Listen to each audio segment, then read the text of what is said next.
Okay, so in this lesson, we're going to dive into the KY92 receiver. Now, as far as now, this is, if you remember, this is the whole schematic for the whole receiver diagram. But the only portion we're really going to pay attention to is this portion right here. Okay, this bottom portion, we already talked about some of the modulator amp that's located here. We already talked about the relays, the switching going on in this portion. We haven't talked about anything like this. We'll talk about this in when we talk about the voltage controlled oscillator and phase lock looping and where that information comes from. But what we're going to dive into is this section. And the first part of this section we're going to talk about is this first portion right here. Okay, so here we have a nice diagram illustrating our first couple stages. So note, something to note is that this here is coming from the antenna, right? That's the antenna. This line here, that's our signal coming in. This line here is our tuning. Okay, that's our tuning line.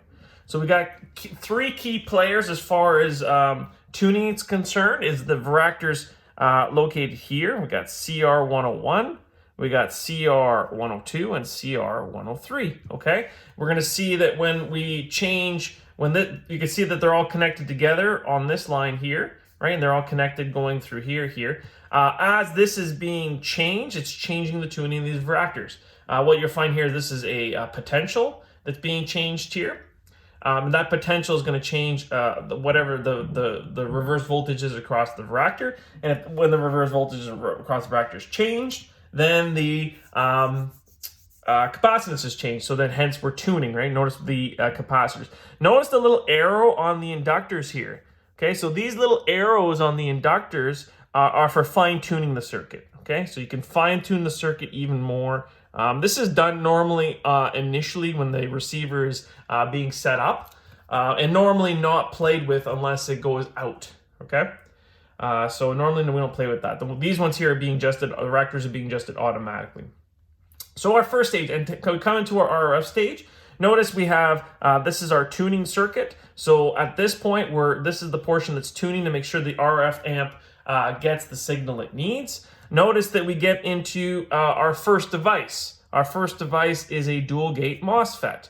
Okay, one of the gates takes the input signal. The other gate is for our AGC. Okay, so if you remember AGC, the idea is AGC balances things out for us in the sense that if we have a large signal, it attenuates it, and if we have a small signal, it attenuates it less. In fact, this circuit has delayed AGC, which means that this will only see a attenuation at a certain potential, meaning the input has to be a certain level size before it starts seeing any attenuation. It's delayed AGC. So again, the way this works is this is our delayed, and generally the way the AGC is going to work is if the signal is large, the AGC will be more negative. If the signal is small, the AGC will be more positive. Okay? So again, it compares, and then the way the gate works, if anybody remembers, it becomes the difference between the two potentials is what's across VGS. Okay, so if you have like say 1 volt positive, 1 volt negative, then VGS across that point to ground would be 0 volts. Okay, it becomes the difference between the two. So that input signal, so that's how we control how much Q102 amplifies. Okay, so from that point, we still have our amplitude modulated signal. Then we have some other tuning that happen. And tunings happen throughout, and this is to fine tune our signal, right? That first stage is just the rough, we amplify it, then we fine tune it again, okay? And then we have another fine tuning circuit that gets into our next stage, which is the mixer, okay? Now the mixer, this is the point where, if you remember, the mixer is the point where we inject or we mix our carrier frequency, amplitude modulated signal, and we remodulate it with another frequency called a local oscillator. This is the local oscillator frequency. This is the line for that. Okay, and we'll get into how that frequency is generated when we talk about phase lock loop and the voltage controlled oscillator. But this is where the line goes in and mixes with the two. So now we got this signal and this signal mixing together. Again, the idea is the two frequencies mix. We make sure that the potentials across there is such the DC potentials across here such that it will easily get through the mixer. Okay, and then once those two guys are mixed, we do some coupling right here, and then we go through this big guy right here. All he is a filter, right? We are filtering, and he's filtered exactly for the 11.4 megahertz, okay? Since that's our filter, you've guessed it, when we get to our IF stage, the IF is set at 11.4 megahertz, okay? Which leads us to our next diagram. Our next diagram, we talk about the IF, okay?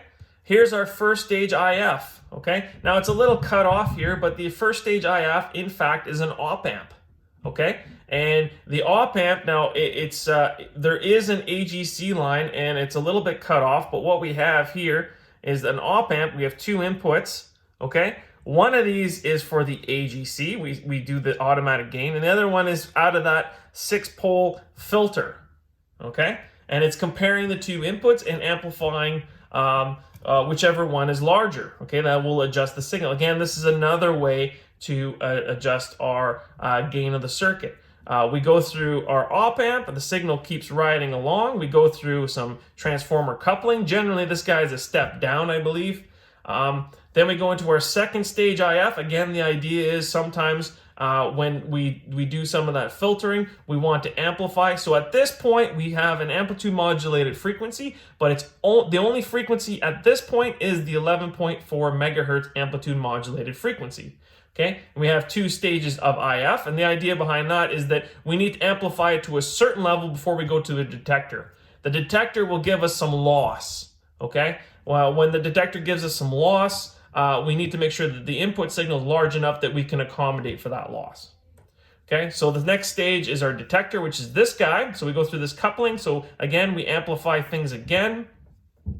Then we go through our next stage, which is this guy here, our coupling, and then we go through another a standard transistor. Notice the boxing, right? That just tells you that that's part of a chip. So we have a couple of them that are boxed together. I102 is a chip, and it's different leads, right? So if you look, it's hard to look at it, but if you zoom in on the diagram, you can see these are different pins associated to the lead. And again, what we're doing here is we're just using the transistor to cut off. Notice that we're not really biasing the transistor in any particular fashion. We're just basically, we have it ground, and then it's the AC signal that modulated signal that's coming through. So the output here at this point should be our intelligence. Okay, so we have